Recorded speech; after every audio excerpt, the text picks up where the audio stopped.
देवगाव तालुका पारोळा येथील व्याख्यानमालेमध्ये हसू आणि आसू या विषयावर शेवटचे पुष्प गुंफण्याची मला मिळाली संधी।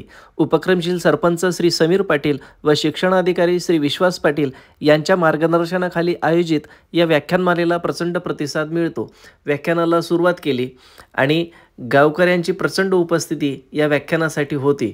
व्याख्यानाला गावकऱ्यांनी मनापासून प्रतिसाद दिला, टाळ्यांच्या कडकडाटाने प्रतिसाद दिला। कसा दिला ते तुम्हीच ऐका। महिलांची आणि तरुणींची या व्याख्यानासाठी चांगलीच उपस्थिती होती। व्याख्यानानंतर केसरीराज या चॅनलने माझी मुलाखतही घेतली। प्रचंड टाळ्यांच्या कडकडाटात व्याख्यान संपन्न।